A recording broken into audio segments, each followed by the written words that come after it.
Thank you guys so much for being here, and I'm glad everybody got in. And I love this wonderful, wonderful occult book that was published in 1908, and the Hermetic, Greek, Egyptian, primeval wisdom that underscores the book.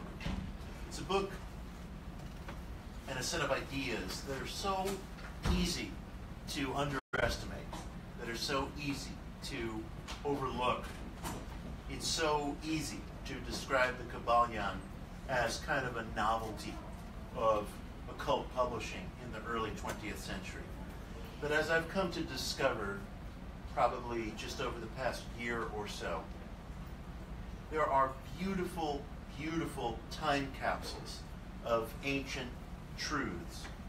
Truths that go back many centuries older than I think we have fully understood in our critical age. And I say that not in some fantastical or wishful fashion, but I say it with deep seriousness, and I'll do what I can to be very specific with you about the magical, historical, Hellenic, Egyptian antecedents of this beautiful, beautiful book. It's more than a book. It's a living time capsule of ideas that connect us, however distantly and however thinly at times, however much the thread has gotten thin and frayed and broken. We really, really do have connections with some of our brothers and sisters going back to primeval Egypt, some of the earliest men and women who sought wisdom and who realized that there is an extra physical dimension to life, that life is not just making lists and harvesting crops and engaging in commerce and raising families, as important as all those things are, but that we are connected to a continuum of being that is greater than the flesh and blood that we experience ourselves as. And this, of course, is captured in the beautiful, beautiful Hermetic axiom, as above, so below, which is probably at the heart of the philosophy that you'll find in the Kybalion. And it fills me with such exuberance to talk about this, because we live in an age where it is, in fact, all too easy to engage about fantasies. You know, people have all kinds of ideas about hidden conspiracies and hidden hands and Illuminati, and figures like Alex Jones think this is all a big joke, it's all just an entertainment. But these things delude and they blind people, and they cement a kind of us versus them attitude in our culture, which is the last thing that we need today. And yet, for all this fantasizing and people getting lost in ruminations about an apocalypse or all kinds of far-out events and prophecies that are going to occur, we lose sight of actual, real wonders, truly beautiful, fantastic things. And one of those fantastic things is that, as I was alluding a moment ago, we are not so greatly separate from the experiences of ancient people who themselves were seeking wisdom. Although, again, there's not a neat, continual family tree that can be drawn from deepest antiquity, from Mother Egypt up through today. History is messy. It doesn't go in straight lines. It goes in very, very crooked lines.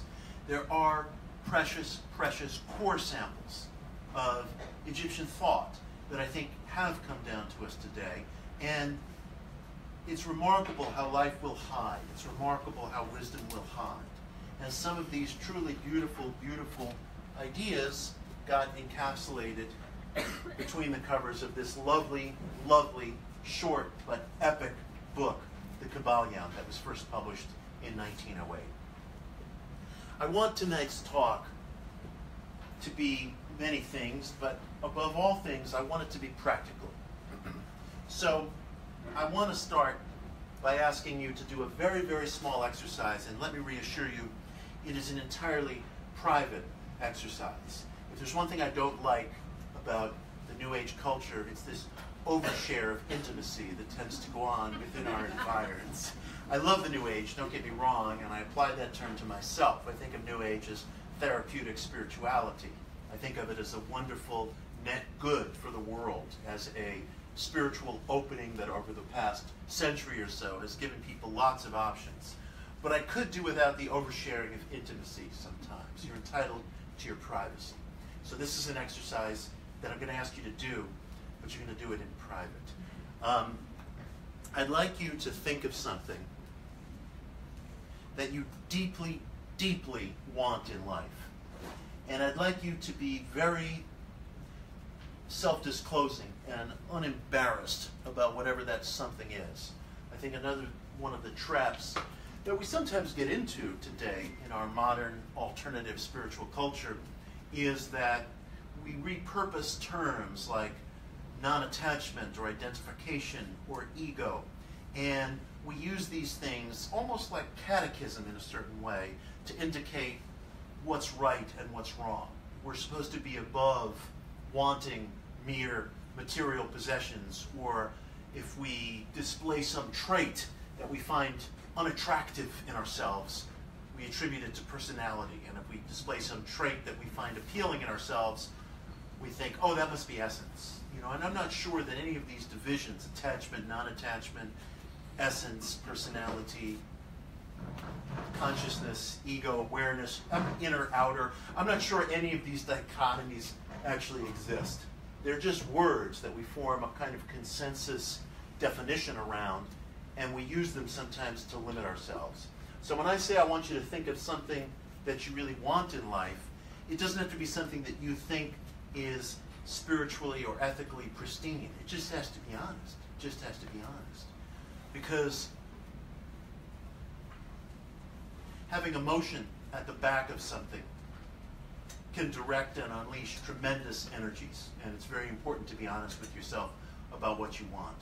So just think about something, some one thing that you very, very deeply want in life, and this is your intimate idea. This is not something you have to share with the person sitting next to you or anybody.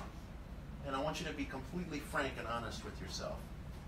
Because my hope is that as you listen to some of what is discussed this evening, you will make connections and find ways to apply some of the ideas that we're going to talk about, both here and afterward, to whatever this cherished thing is that you want. It's yours.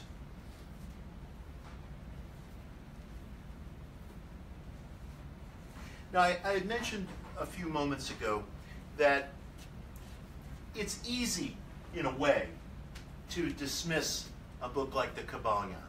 And I have to confess to you that at one time earlier in my life, I came very close to dismissing it.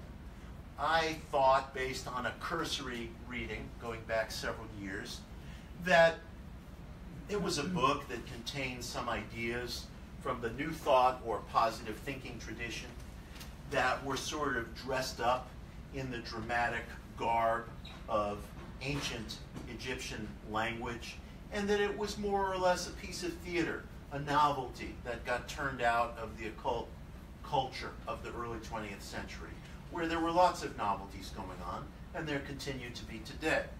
I was turned off by the dramatic sounding byline of 3 initiates. I won't spend a great deal of time on this, but we know through documentation and historiography that the author of this book was a very, very lovely man named William Walker Atkinson, who was a New Thought writer, publisher, and philosopher in the early 20th century. Atkinson himself acknowledged his sole authorship in an entry in Who's Who in America in 1912. It was published by the Yogi Publication Society, which was Atkinson's publishing house in Chicago. Atkinson very commonly used pseudonyms in his work. 3 Initiates is his best-known pseudonym, but he also used Yogi Ramasharka, Theron Q. Dumont, my favorite, Magus Incognito, and his own name. He had a flair for the dramatic, and there was nothing wrong with that. And there have been rumors that have gone around for many, many years online that The great American occultist Paul Foster Case was one of the 3 initiates.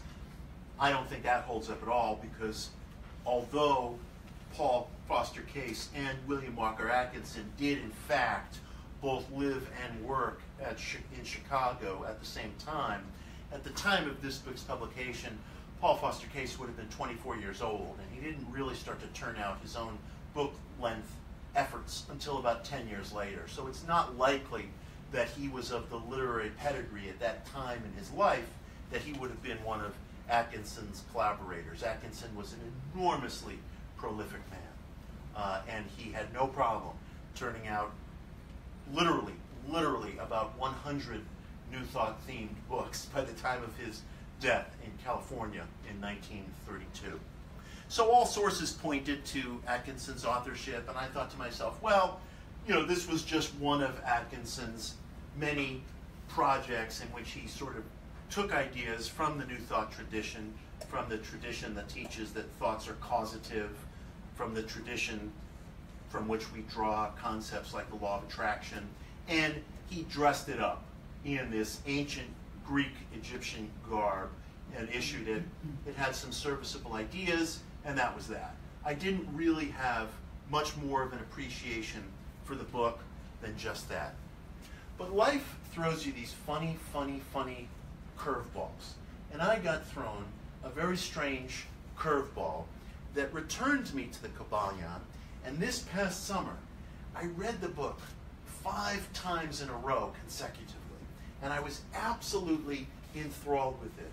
And I began to see that it had veritable connections to ancient Hermetic literature, which I will describe. That is a term in want of a definition, and we will get to it. And I could see that this book really did contain genuine, valuable, crystalline vestiges of what has come down to us of ancient Egyptian philosophy. And I was blown away. And I felt as if I had encountered this book for the first time, and all of my earlier opinions were immature, were not fully formed. And I have to admit to you, it's really strange how life will return us to things. And I want to tell you the plain story of how life returned me to the Kybalion. And I tell you this story with a short preface.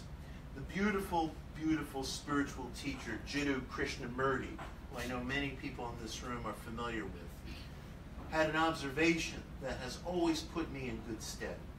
Krishnamurti said that the greatest barrier to your personal search and to your ability to discover and find things on your search and to succeed in your search, as well as in other areas of life, is the wish for respectability. That the wish for respectability is a terrible limiting barrier that puts a parameter on the individual's search, abilities, and true excellence. And that has become a kind of a guiding light to me, because the world that I come from is one in which people are not supposed to take seriously books like the Kybalion and ideas that come out of the New Thought tradition, or inspirational readings that you might have found on your grandmother's nightstand. I come from a world in which complexity and inscrutability and preparation are supposed to be the things that connote seriousness. But I've rejected that. I've rejected that. What connotes seriousness is the actual impact of a philosophy, is the actual success of a philosophy, is the manner in which a philosophy changes your conduct and your experience of life. Does it work is the only question that I honor approaching a philosophy. Does it work? Everything else is negotiable. I obviously want to see that a philosophy is not violent, that it has some ethical content, that it doesn't prohibit or block another individual from reaching his or her full potential. But if those questions can be answered in the affirmative, does it work, is the only question that I care about.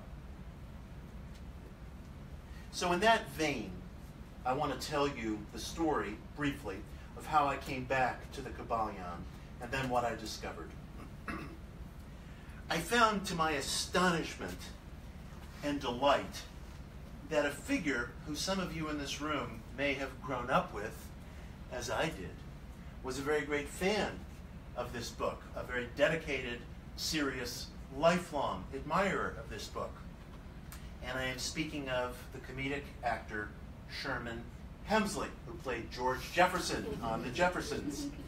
I have this peculiar occult connection to the show The Jeffersons that I simply cannot explain.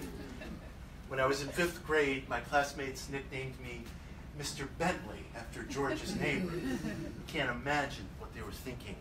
And the actress Marla Gibbs, who played the maid Florence on The Jeffersons, is actually very into science of mind. And I met Franklin Cover, the man who played the neighbor Tom Willis on The Jeffersons. He was a very nice man. He died in 2006, and his son, Bradford Cover, is a very distinguished stage actor. And I was at an off-Broadway show where Bradford was performing, and this woman came up to Franklin Cover very rudely. It's terrible being famous sometimes because people say really rude things to you. This woman comes up to him and said to him, "So are you doing anything today?" And he said, with such savoir-faire, "Well, nothing like this," you know, complimenting his son. You know, he was a good man. Anyway, I was researching the American New Thought movement, which I wrote about, among other places, in my book, One Simple Idea. And I came upon this astonishing story from TV Guide, which was actually referred to me by the scholar Philip Desley, who's a wonderful scholar of metaphysical movements. This was in 1982, when The Jeffersons was the hottest comedy in the country. Everybody was watching it. These were the days before the digital revolution, and to say a sitcom was popular was to say it went into, you know, almost every American home on the night that it was on. And here was one of the most popular shows in the country, and there was a portrait of Sherman Hemsley on the cover of TV Guide in 1982, and the headline read, "A rare look at the reclusive star of The Jeffersons. You'll never believe how he lives or what he believes." And I'm thinking, wow. I go into the article. The article talks very plainly and clearly about how Hemsley felt that the Kybalion had shaped his life and his career. He wouldn't name the book to the reporter. The reporter said something to him to the effect of, you know, how did you get your break? How did you break into theater? How did you break into television? And Hemsley, who was sort of mysterious, said, well, I met the man with the book, and it changed everything. And the reporter said he refused to specify what book. And he said, I guess sort of sounding like George, I don't want to advertise any book. But he had a housemate, Andre Pavin. And Andre confirmed to the reporter that the book was the Kybalion, and that Sherman had pressed it on him and said, you've got to read it, man. And he said he read it, and they read some other books, but he wouldn't say who the man was. He wouldn't say who the man was who gave him the book. But Andre confirmed that this book was the Kybalion. And this is in TV Guide, you know, we're talking about here. This wasn't, you know, Gnosis magazine or something. You know? And Hemsley had a reputation as something of a recluse. But he really wasn't a recluse. He was just a very private man. And the reporter asked him why he didn't hang around at Hollywood parties and restaurants. And Hemsley said, because nothing goes on there.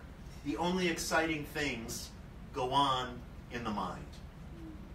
Which is something, a principle that could have come directly out of the Kybalion.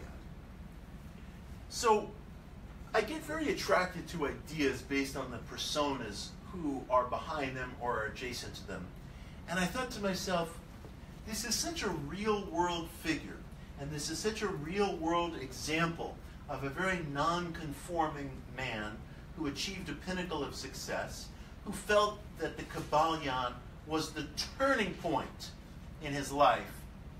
And I thought to myself, why not go back and look at it again with fresh eyes, forgetting all the historiography and background and all the things that I think I know. Just read it again. And that was early last summer, and I never stopped reading it. I never stopped reading it. I was ignited with this excitement, not only at the quality of its ideas, but at their authenticity. And this is where I want to say a word about what is Hermeticism. What are the ideas that animate this book? Very simply put, in the decades immediately following the death of Christ, the city of Alexandria in Egypt was a place that was a crossroads of world culture. And there was a tremendous intermingling of African, Near Eastern, Middle Eastern, Greek, and Roman, some Indian cultures that met in Alexandria. It was a center of trade, it was a center of scholarship, it was a center of commerce, it was a center of religion. Now, Egypt at that time had been subjugated by the Roman Empire. But the people who served somewhat as the Roman administrators in Egypt, which at that time was under kind of military colonization by Rome, were Greek in nationality, although they self-identified as Egyptian. Cleopatra was Greek by nationality, but she self-identified as Egyptian, very much regarded herself as Egyptian, very much was Egyptian, insofar as she revived ancient Egyptian religion, temple orders, worship, things that were flourishing in the city of Alexandria in the decades immediately following Christ. So you had an administrative class that wrote and spoke in Greek, but that identified very, very deeply with Egyptian religion, history, iconography, mythology, worship, magic. And this Greek-Egyptian literary class started to write down the ancient Egyptian ideas and philosophies in the Greek language. Now, Egypt's written language of hieroglyphs tended to be heavily symbolic. It eludes easy understanding, even today, in an age in which we almost expect that translation should open just about everything to us. But the truth is, translation doesn't open everything to us. For generations, our forebears read the King James Bible, taking certain things as verbatim fact. But as scholars go back and they compare the Aramaic texts to the Greek texts to the Latin texts, they realize a lot has gotten lost, and debates still rage quite contentiously over the meaning of certain words and their context, even in books that are as familiar to us as the books of the Gospels, let's say. You can imagine how much more difficult it is to grasp a language that wasn't just this simple literary form of transmuted phonetics, but that was a language of symbol and meaning, filled with different layers within each hieroglyph and character. the Egyptian language of hieroglyphs didn't just disclose itself easily to translation, and it does not today. But you had this collection of Greek Egyptian scribes who, using the more conventional, in the Western sense, character-based, phonetically driven language of Greek, began to write down some of the ancient Egyptian teachings, some of which did not even exist in hieroglyphic form, but which were passed on in oral tradition, which was very, very common in Eastern, Near Eastern, and African cultures. Rather than signing their own names to these books of Egyptian magic, culture, and tradition that they began to write, they adopted another practice that was actually also quite common in the ancient world, which was to put the name of a venerated sage or god on the manuscripts as their author, because the manuscripts were in fact seen as conveying sacred, holy wisdom that was gained from some sort of extra-physical perception into the larger world. So the name that they used, that they often affixed to these manuscripts, was the name of Hermes, or more commonly, Hermes Trismegistus, thrice greatest Hermes. That was a title, and this is very important, that was a title of veneration that the Greeks gave to Egypt's ancient god of writing and intellect, Tehuti Thoth. When the Greeks encountered the figure of Tehuti Thoth, who was the ibis-headed god, who's often pictured on temple walls and bas-reliefs with the body of a man, the head of an ibis, and holding a quill in his outstretched hand.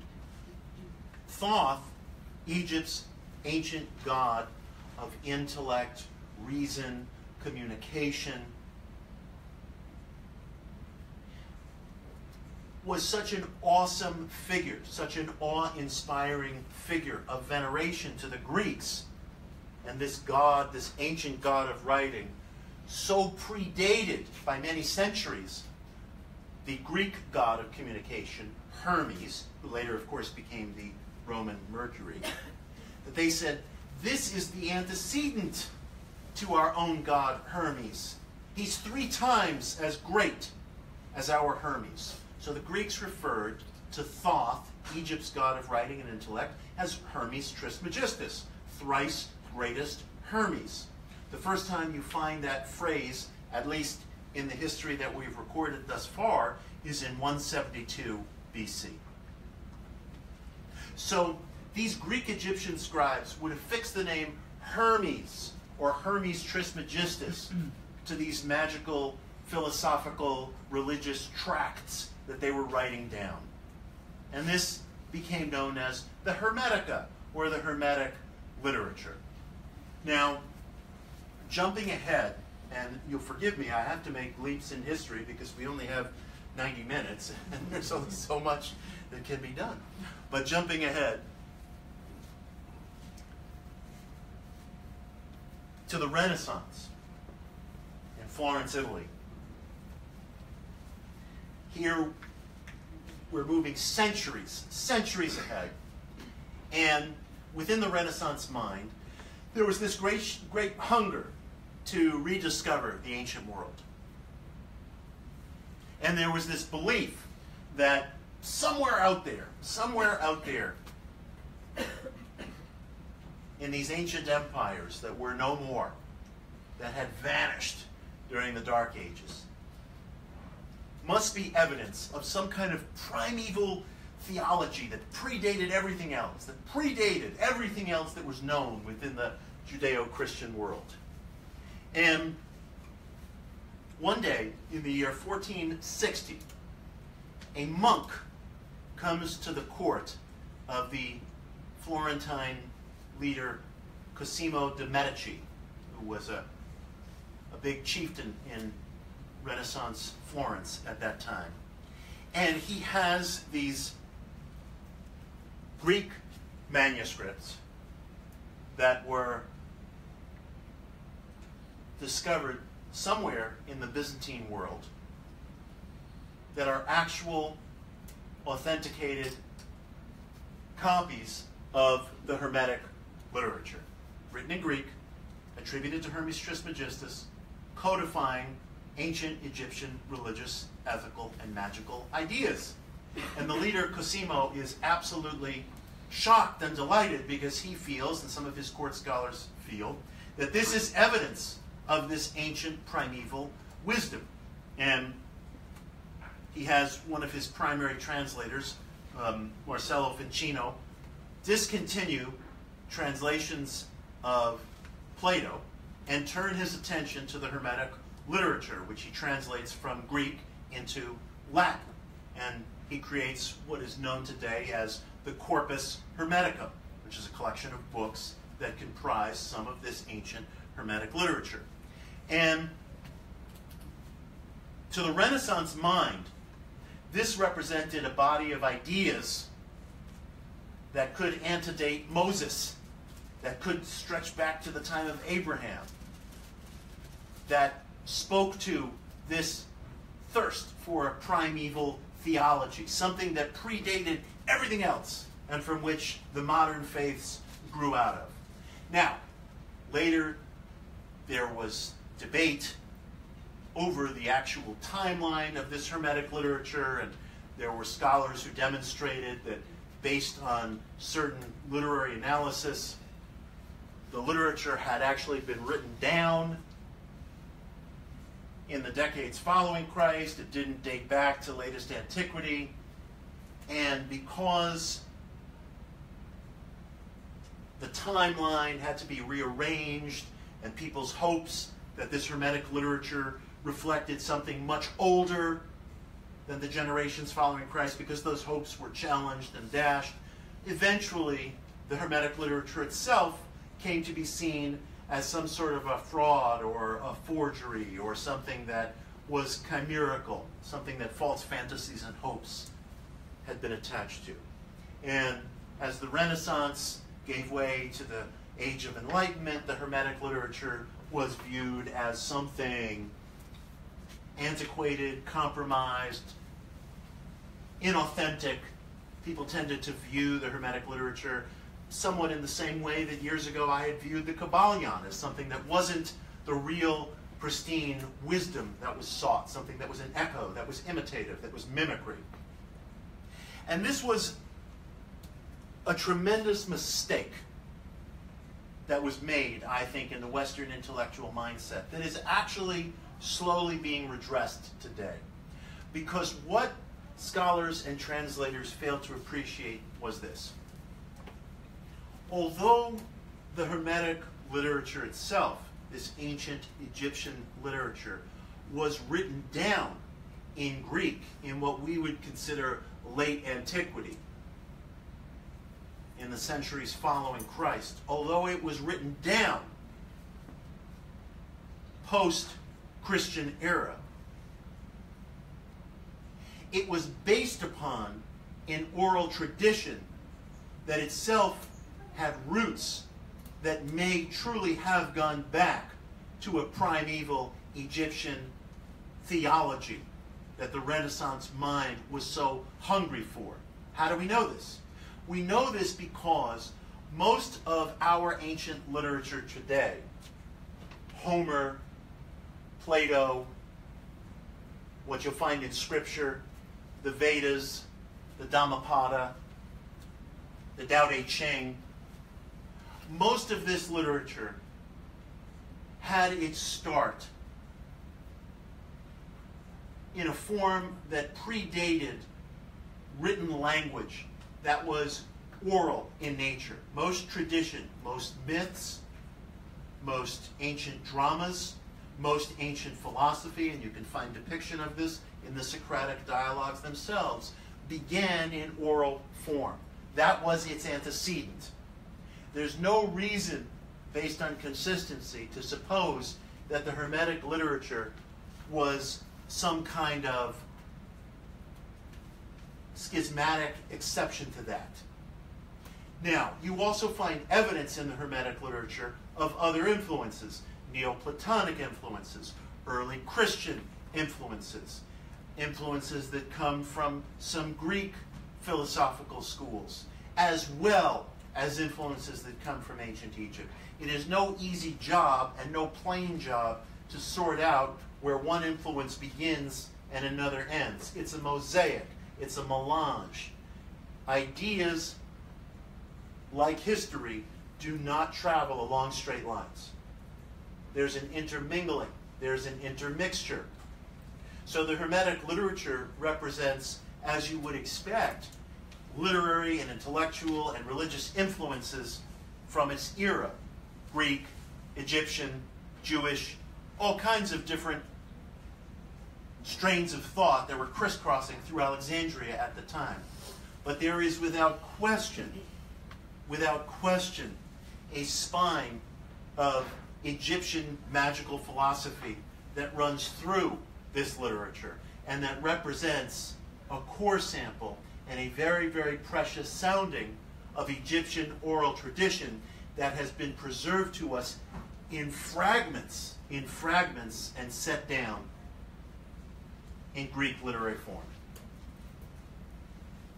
And as I was rereading the Kybalion, I found an extraordinary crisscrossing of correspondences between the thought that exists in this book and the thought that exists in the Hermetic literature that's come down to us today.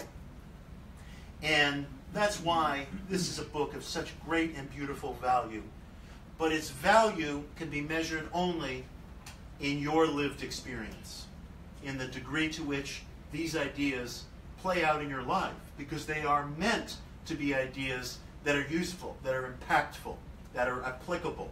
So let's talk about the ideas that are actually found in the Kybalion and what it would mean to use them.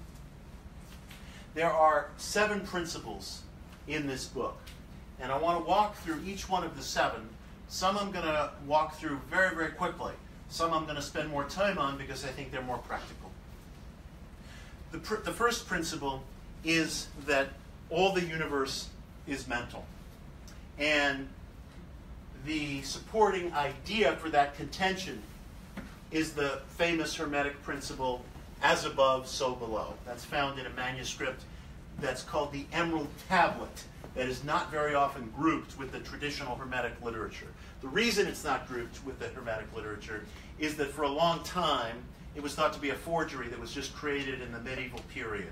But actually in the early 20th century, scholars found Arabic versions of the Emerald Tablet, which went back to at least late antiquity, the 700s or the 800s, which suggests that there probably was an earlier source, because a great deal of Hermetic thought got preserved not only in Greek and to a lesser extent in Latin, but also in Arabic. The Hermetic Tablet has the famous lines, "True without falsehood, certain and most true. That which is above is as that which is below." So the author of the Kybalion, using that reasoning as his jumping off point, goes into a rather extensive argument that comes down to this. The very fact that you can picture in your mind worlds, possibilities, sensations, physicalities, suggests that the creative faculties that you use to bring things into actuality, if one uses as above, so below, as a kind of guiding precept, suggest that everything that exists begins as a thought. That ultimate substance is thought. That when we say spiritual, we are fixing a phrase to thought in its finest and most pristine form. As above, so below. That life is composed of concentric circles, and that whatever is experienced in one of those circles is necessarily experienced in an infinite chain of circles that extend all the way to a place that might be called the all. And the all would be considered an infinite universal mind, whose framework we are embedded within. We are figments within. In the same way that Hamlet is a figment of Shakespeare, so we are a figment of something higher. If we follow this hierarchical principle, this symbiotic hierarchical principle of as above, so below. A great mind controls all. The universe is mental. That's the first principle of the Kybalion. The second principle of the Kybalion is that all is in vibration. Everything vibrates. It's an interesting observation because this being written as it was in 1908 and drawing upon literature that was itself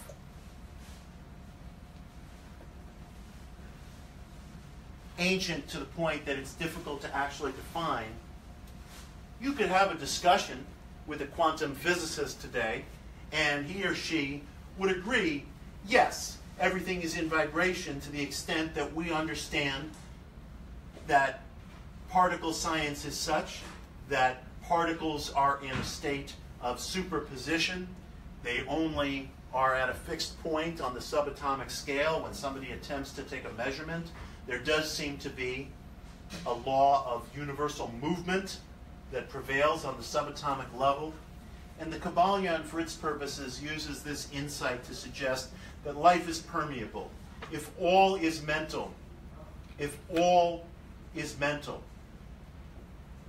then there is a permeability to life. Then things are not as fixed in circumstance or physicality or solid matter as they seem to be. There is constant movement, there is constant change, and according to the law of as above, so below, there is a principle of mutability, of transformation, of metamorphosis, of change that is constantly at work in our world. The author's use of the term vibration could be defended in terms of the hard sciences, but it's not necessary to defend. You could say, think of it as a metaphor. Think of it as a metaphor. If you prefer a word like mutability to vibratory, use the term mutability. That's the principle that he's getting at. All is in vibration. All is changing. Everything is dynamic. And because of the nature of mind, mind is a factor in this dynamism. The third principle is the law of correspondence, which is just really another sounding of the principle of mentalism, as above, so below. Everything is interrelated. Everything that you experience is intimately linked to something else. It's impossible to talk about any unit of life, any unit of reality, any unit of experience as unattached to and unaffected by a symbiotic universe that surrounds it. Change one thing and you're changing everything. Change one thing in your life and it could have ripple effects that are extraordinary and unforeseeable. William James used to talk about that. He used to say that if you make one act of moral volition, resisting a habit, or not engaging in an act of gossip, or spreading or listening to a rumor, you have no idea the network of possibility that you might be tapping into. So this is the third Hermetic principle that you'll find in the Kybalion. Correspondences. Everything relates. Everything relates. I remember years ago I had a spiritual teacher who had encouraged me to write a conciliatory letter to my father. My father and I had had kind of a rupture. And he said to me, look, you know, if you write this letter, this conciliatory letter to your father, you have no idea what kinds of possibilities it might fertilize. You have no idea what the results may be. Maybe you have a whole chain of ancestry that this problem that you're having with your father is merely symptomatic of. And maybe, if you write this conciliatory letter to your father, maybe it will work its way backwards through an entire network of your ancestors, solving a problem, healing a rupture. You don't know that it won't. I took his advice and I did write that letter. And I don't have any way of knowing to what extent it fertilized other possibilities. But I always look back on that moment in my life as having been one where I did the very best I was capable of doing. I know that that's not something I'll have to look at as a piece of unfinished business when I come to the end of the road. That story, I think, fits fairly well within this third Hermetic principle of correspondences. Everything is related. So we never know, and never can know, how an act will reverberate. It gives you a sense of the power that you might have. Just imagine if you refuse to listen to or spread a piece of gossip about somebody. You could be saving a life. I mean that in the plainest sense. You could be saving a life. People have no idea the power that they possess. That's what's inherent in this Hermetic law of correspondences. Everything is interconnected.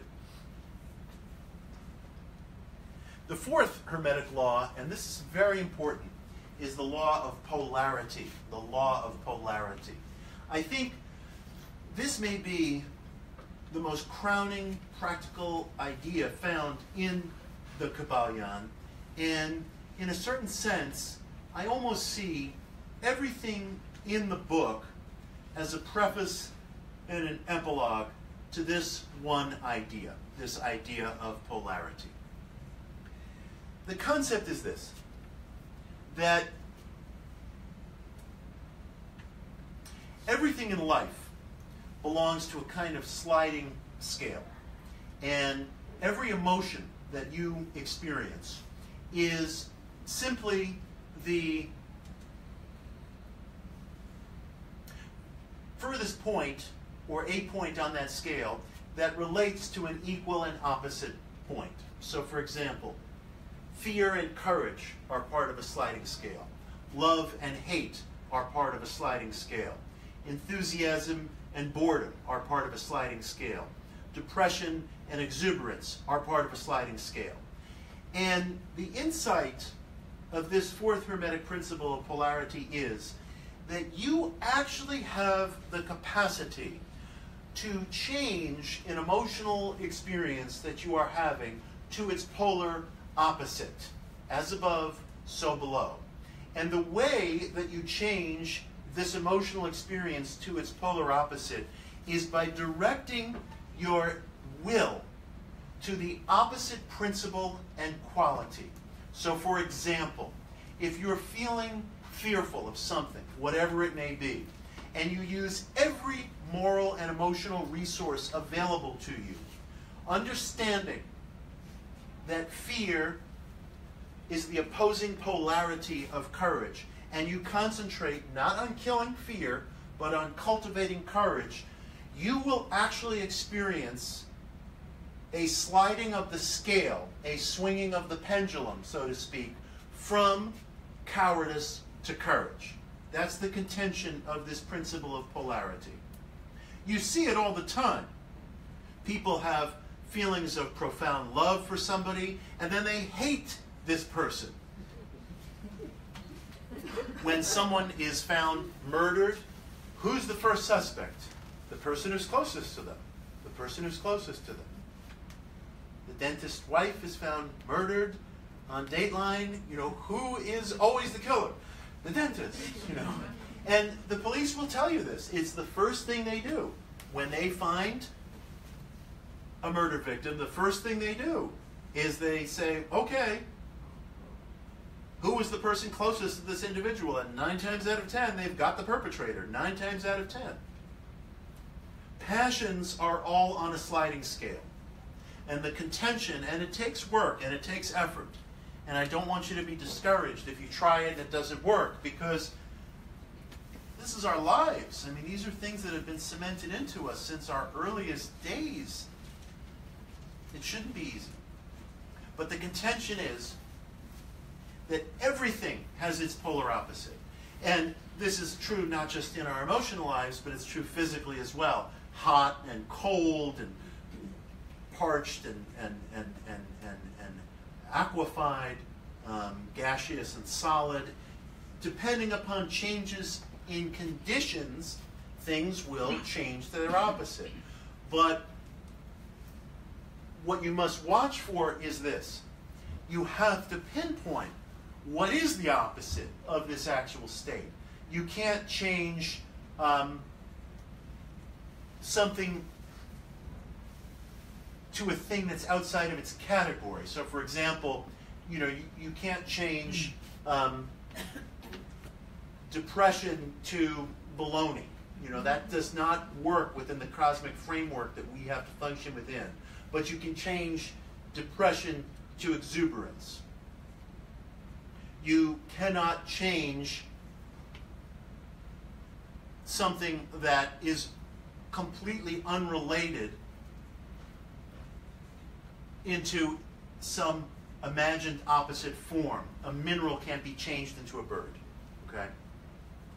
But if you can locate within yourself or within physical life the polar opposite of a thing, an emotion, an experience through some kind of alchemical operation, which can be physical or which can be emotional, you can, by a concentration of will and an application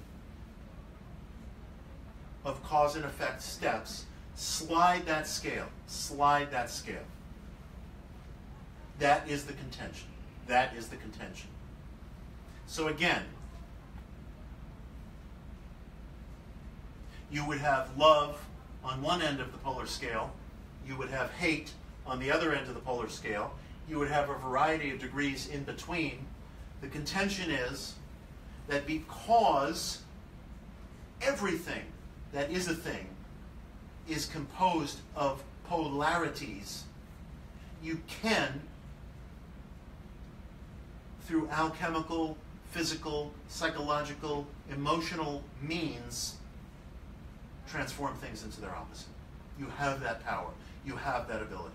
It requires tremendous effort, exercise, trial and error, but it exists.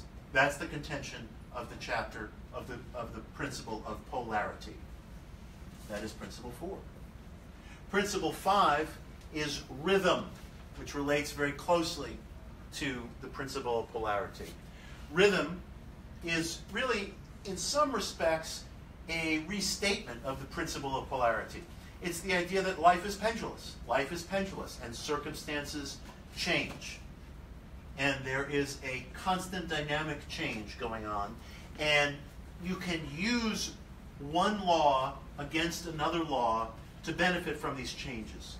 If you are feeling happy about something, it is a fact of life based on the law of rhythm, according to principle number 5, that eventually, sometimes abruptly, the pendulum is going to swing from happiness to sorrow or anxiety. But the principle of rhythm also holds that if you can become an observer of this principle, become aware of and observant of this principle, you can allow the pendulum to swing on a kind of lower, lesser principle of life, and you can, through an act of will, elevate your own thoughts so that you are observing but not taken by the pendulum swing. So you're in one state, and you know, based on the law of rhythm, this state is going to get away from you as the tides ebb and flow, as the sun sets and rises, as frost gives way to spring, as spring gives way to summer, summer to fall. It's natural, it's seasonal, it's cyclical. It's part of our lives. It's part of the cosmic framework that we exist within. So as we experience seasonal change, we also experience emotional change. The rhythms of emotions are ever present. They cannot be avoided, but they can be observed. And if you observe the pendulum swing within yourself, let it swing. Don't try to fight it. It's a natural law. It has to occur. Let it swing, just like the wind blows. You don't fight the wind, but you observe it. You observe it. And if you observe it, you can observe it occurring on a lower iteration of your life while you stay elevated and act in the part of observer. This is very, very important. It's important for all people, frankly.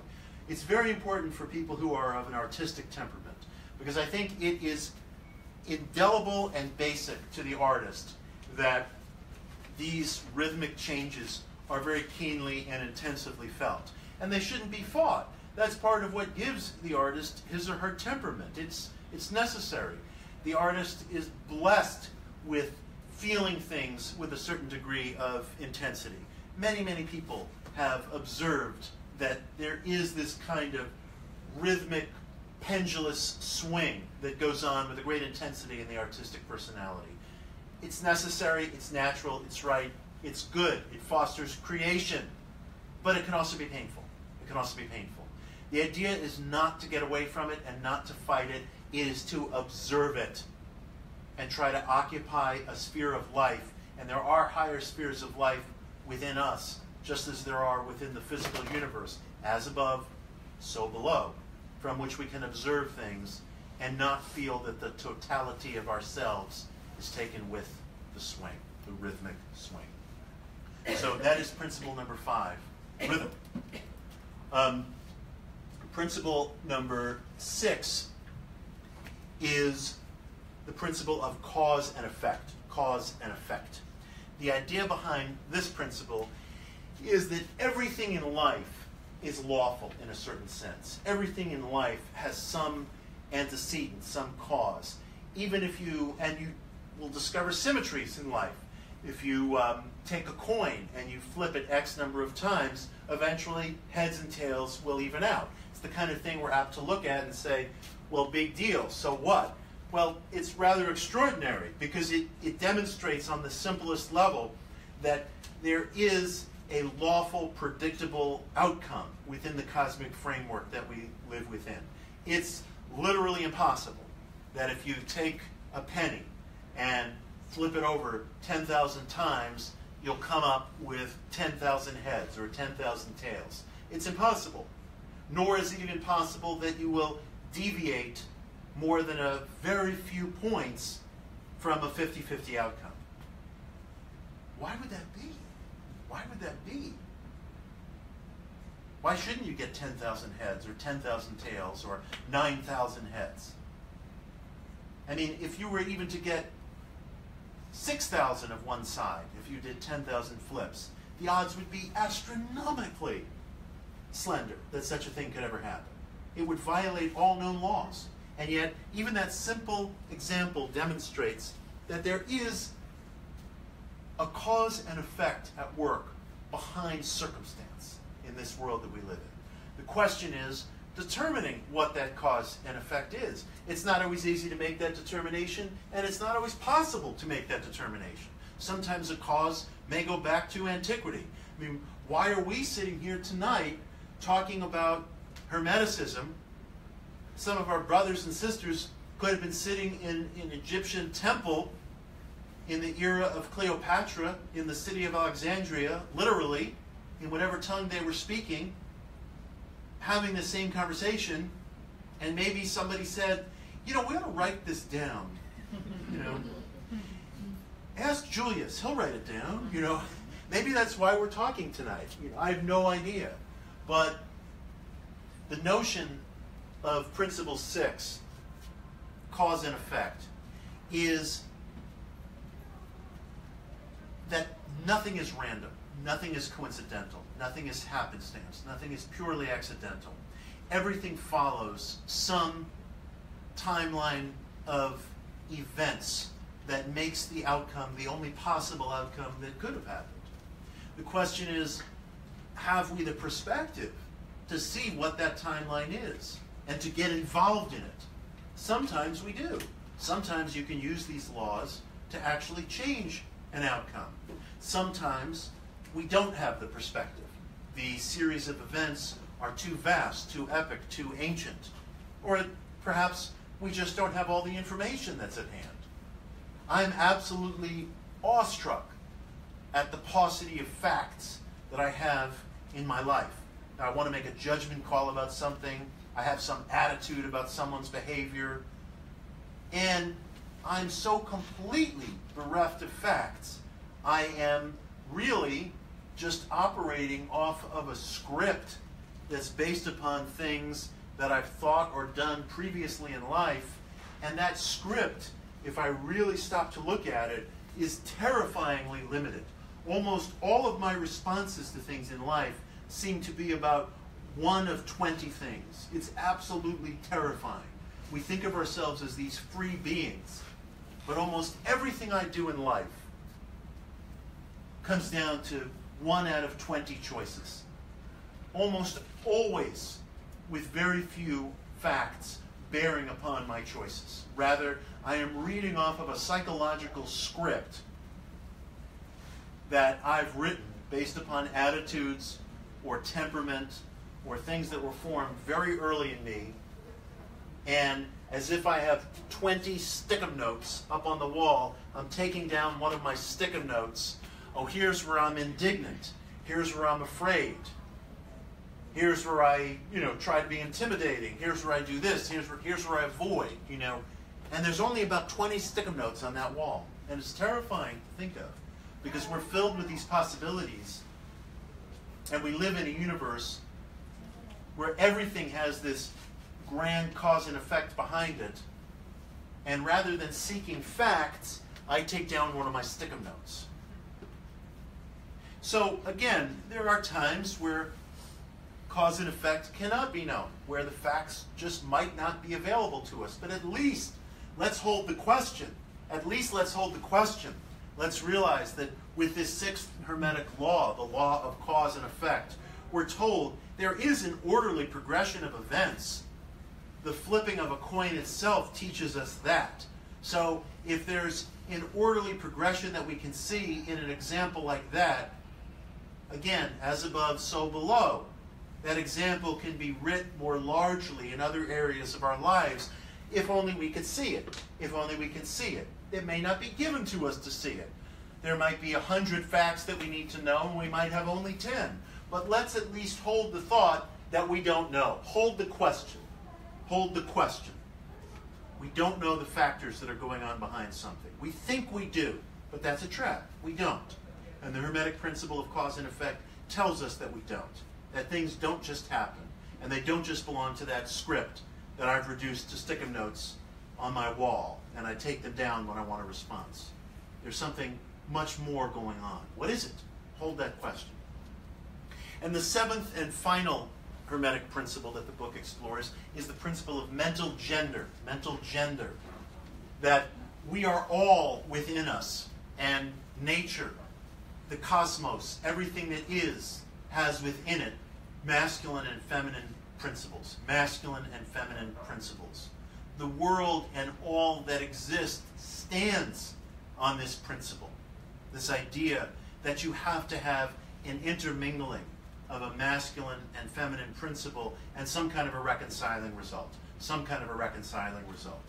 The example that the author of the Kybalion uses is this, and these are just metaphors, that the conscious mind, the list-making mind, the thinking mind, the mind that says, I'm going to walk over here and pick up this cup, and oh no, I don't want to do that because I'll rattle the ice, and then I'll mess up the live stream, so I'll leave the cup there. That mind, he would call the masculine principle.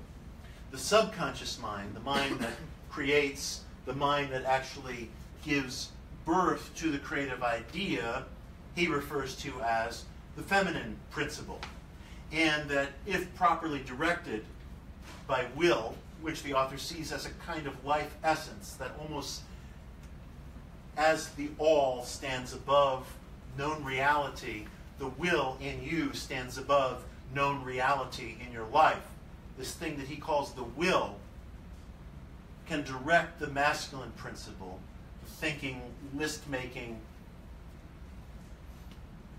mind, that the kind of functional, everyday, problem-solving mind, can direct that masculine principle to transmit ideas, intentions, notions to the subconscious mind, the feminine principle, which is the mind that ultimately creates, that ultimately gives birth. As above, so below. if we can picture things and create them on whatever scale we exist on, and you can imagine that extending into this enormous, concentrically formed cosmic framework in which all is mental, the mind represents creative capacities and possibilities, but it has to be used correctly. The masculine, in a certain sense, makes suggestion to the feminine, the subconscious, which holds it in a womb-like state of possibility, and the reconciling force is that which actually results, the creative thing that you want to make, that you are capable of making, as we have been made by the all, the higher, the great mind, nous, as the Greeks referred to it, the overmind, the oversoul, as Ralph Waldo Emerson referred to it. So there you have the 7 Hermetic principles, each of them a creation, I think, of insights from modern traditions, psychology, New Thought, different forms of contemporary metaphysics, but all of them based and traceable to the great Hermetic literature. If you want to read some of the Hermetic literature, I'm going to suggest to you 3 short works that are easy to find and that will really, I think, give you everything that we have been talking about tonight. First of all, you have to find a decent translation of the Hermetic literature. A translation that I particularly like is from Princeton University Press by Brian Copenhaver. But there are other translations that you can find online. G.R.S. Mead, Mead is spelled M-E-A-D, published a translation in 1906, 2 years before the Kybalion came out, and you can find that online. It's not one of my favorite translations. He was a beautiful, beautiful scholar and a visionary, but it's marked, I think, by a kind of somewhat turgid, thick Victorian prose or post-Victorian prose. It's not one of my favorites, but it's serviceable. It's serviceable. The publisher Inner Traditions publishes a very, very good translation called The Way of Hermes. And there are more coming. The Hermetic literature is being rediscovered. But you can take your pick from various versions that you can find, and the Mead is very easy to find online, and it's serviceable. I want to recommend 3 Hermetic books to read. And when I say books, these things are really what we today would consider pamphlet-sized in length. They're very, very short. But if you read these 3 works, you will see how they relate to the Kybalion. You will see this continuum that I've been describing between ancient or late ancient Egyptian thought and the ideas in the Kybalion. The first book to read is sometimes called the Divine Pymander of Hermes Trismegistus. Pymander is a Greek-Egyptian word that means shepherd or shepherd of men. In short, it's book 1 of the Corpus Hermeticum. It's the first book. It's very, very beautiful. And you can find it in a variety of places. It's sometimes called Poimandres, which is just another Hellenic variation of the term Pymander. The Divine Pymander of Hermes Trismegistus. Book 1 of the Corpus Hermeticum. It's very easy to find. The other book to read is Book 11 of the Corpus Hermeticum. Book 11. The reason I single that out is because that book, and again, it's very short. In translation, it amounts to maybe 4 pages, maybe 6. That book talks about the powers of mind and how the mind of the individual is imitative of the mind of the higher, or nous, the higher mind, the all-creating force, the all-enveloping force. And you will get a wonderful, wonderful capsule lesson in the dynamics of mind as understood by the Hermetic Egyptians in Book 11 of the Corpus Hermeticum. And finally, the third book that I encourage you to read is called Asclepius. Asclepius.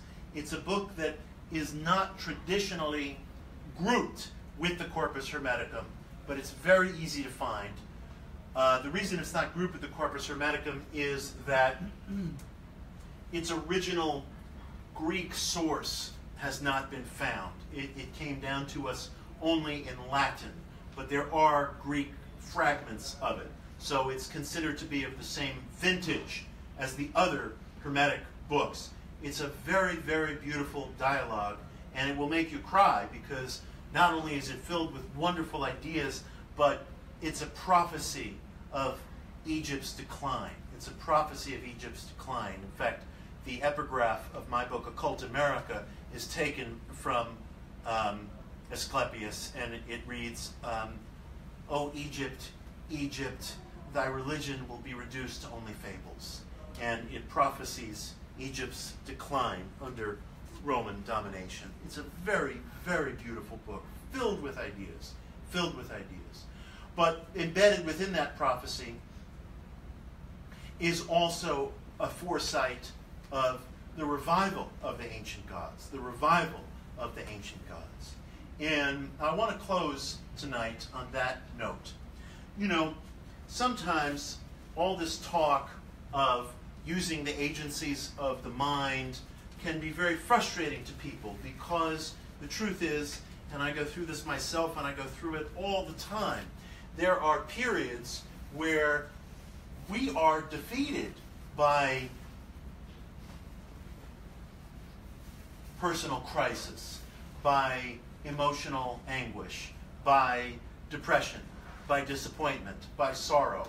And let me tell you, when you are in a state where you have suffered a crushing disappointment, or where you just feel so burdened by the habits or the addictions or the mood swings that are part of life, that you don't want to hear, I don't want to hear somebody saying, well, you know, time to slide that polarity back to the, you know, happy side of life, you know. And we feel instinctively and correctly, that there are times where that is simply not possible, where disappointment, physical pain, emotional pain, loss, grief, or just the ennui of daily existence have got us in a grip. And what to do? What to do at such times? Well, we talked about the law of rhythm. Yes, you can count on the fact that there will be a pendulum swing, and that's true. That's true. But there may be times where that pendulum swing seems very far away. There may be times at 4 o'clock in the morning where you can't sleep, where I can't sleep. And talk of pendulum swings is not a very warming sensation. And I understand that. And in that regard, I do feel very strongly, that appeals can be made to higher forces, that prayer and appeals to the higher represent a real and potent possibility when I feel crushed by just the emotions of life that are inevitable. And some of us feel these emotions more intensely than others. Those of an artistic temperament feel these emotions with a terrible intensity sometimes. And I want to invite you into a personal experiment. And again, this is your personal experiment. If you want to write to me about it, write to me about the results, you're very welcome to. You don't have to. There's no card where you have to write down what happened to you and share it with anybody, or turn to the person sitting next to you and share what happens. Let me ask you this question. What if the ancient Greeks were correct? They were right about a lot of things. What if when they encountered ancient Egypt's god of wisdom, Thoth, and they were driven to their knees and said, this being is 3 times as great as our Hermes or Mercury? What if they were absolutely correct? What if you could make a direct appeal to Thoth, Hermes, Trismegistus? People pray all the time. Ours is a praying culture. What if the ancient gods have been neglected? What if they hunger for our veneration? What if they hunger for your veneration in a world that has forgotten them? Read the dialogue of Asclepius, this beautiful, beautiful, bittersweet, crying dialogue that accurately prophesies the decline and disappearance of ancient Egypt and its lexicon of gods. What if the ancient gods are lonely? What if you, by reaching out to the ancient gods, would find yourself in a position of giving hallowed comfort to an ancient entity that still exists? Is there some rule somewhere that says we can only put a certain name or names or even a universal label on the higher? The Greeks venerated Thoth. The Egyptians venerated Thoth. Maybe you should go home tonight with these principles in mind, with the thought in mind that I asked you to form at the beginning of this evening's presentation, and make a direct appeal to Hermes Trismegistus or Thoth Hermes. See what happens. Try it as a personal experiment. You're here because you have an interest in ethical and spiritual philosophies. If you're a hardened atheist, don't do it. You know, don't waste your time. But if you are a person of belief, if you are a spiritual seeker, who am I to stand here and say that the ancient Egyptians, whose empire existed for thousands of years, whose empire existed centuries and centuries and centuries longer than what we call Western civilization? When Herodotus wrote of the pyramids were as ancient to him as he is to us, literally. Who am I to say that this empire that existed for thousands of years had a misconception of the higher, of the holy, of the sacred? Maybe these beings and entities still exist and hunger for the veneration of their children. We've been withholding it for centuries, perhaps. This is just an experiment. You don't have to join anything, and you don't have to tell anybody. They'll probably think you're crazy, so it's a better idea not to. But if you're moved by the idea, and if you take seriously the concept of an intimate, personal, spiritual search, hand in hand with what we've discussed tonight about this beautiful book of Kybalion, with what you've formulated intimately to yourself about that which you wish for, if you're so moved, make a personal plea to the ancients. Asclepius, the Hermetic book, not only prophesizes Egypt's decline and disappearance, it prophesizes its rebirth. Maybe that's what's brought us together tonight. Maybe that's what we're here for. So I send you with that hope, with that wish for your highest fulfillment and development. Thank you so much.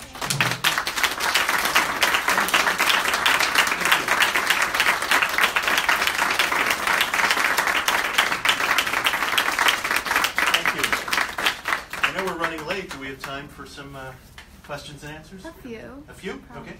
Anybody? Thoughts? Questions? Hey. Hi. It's a principle of vibration. Yeah. If I recall, the book goes into a lot of detail about many layers and layers and layers Yes. and layers. And at one point, it just gets a little Yes. intense. Yes. And Yes. I just wanted to see your thoughts on that's what your... Wonderful question. Yeah. Yeah, that's a wonderful question. You're very correct. You know, I mean, that is a turgid section of the book. And I've had a number of people come to me and say, man, I have tried to read the Kybalion, and I get stuck at that point. And I think probably one of the reasons the author, William Walker Atkinson, a.k.a. Three Initiates, wrote it that way was this. First, he was very influenced by Madame Blavatsky of the Theosophy tradition. And he was very taken with Madame Blavatsky's cosmology and the secret doctrine.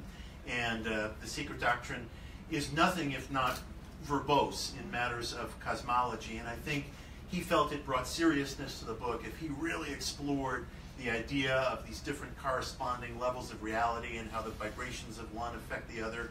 I think he felt it lent gravitas to the book. I think, frankly, he overdid it. On only the thinnest of principles do I find a correspondence between that and the Hermetic literature. What you've identified is the part of the book that I think mostly came from him, from his own kind of conceptions of the universe and authorial ambitions. Now, I've done something that some people would consider sacrilege, but that I did with great love and dedication. I recently published, and this is on audio at the moment, an audio condensation of the Kybalion, and I talk about how I've tried to distill the book down to its most practical principles, not neglecting anything, but going more quickly over portions such as that one, which I think were more reflective of the author as a contemporary individual than of the ancient philosophy that he was embodying. I think there are some people who feel, look, you shouldn't reduce anything out of the Kybalion, it's all necessary. But I have had people come to me and raise that exact point and say that has been a barrier to them in entering the book. And I always tell them, well, don't let it be a barrier. It has its own internal logic. You mustn't get hung up on it. It's a short book, it's a turgid section, but it's all of 20 pages. Just get through it. But I do think that that's not one of the points where the book shines at its brightest. That's my opinion. Yeah. Anybody else? Hey. What's the link between William Walker Atkinson and the Hermetic text in the chain of events? Yeah, great question. Best I can tell, he wrote the earliest portions of this book. You can find vestiges of their ideas in his work going back to 1903. He seems to have written the final passages of the book in 1907. He published it in 1908. So he had a limited range of sources to work from. He had to work from a handful of Victorian-era translations. He probably benefited from the translation that was published in 1906 by G.R.S. Mead, which I mentioned earlier. There was a British occultist named Anna Kingsford, and she had a partner, Edward Maitland. They published a book on the ideas of Hermes in 1885 called Virgin of the World. I think he probably imbibed some of the ideas from that book, which came basically a generation earlier. He had that book to work from, he had theosophical literature to work from, and he had a handful of Victorian translations of varying quality to work from, and one English translation that was made in about 1650. And that's pretty much what he had to work from. Unless you speak ancient Greek, which I do not believe he did, he had to work from those English translations. So that's what he had, pretty much. Yeah. Anybody else? Hey. I don't know. I feel like maybe I missed something, but the law of cause and effect, for me, feels intuitively a little bit in conflict with the law of polarity and correspondence. Uh-huh. Because in some ways, the law of polarity, the way I understood it, feels very empowering.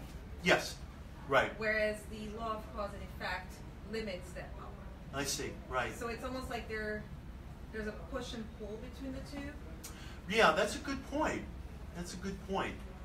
He probably would say that push and pull is an example of the very polarity that he's talking about, that everything, is set in tension in life.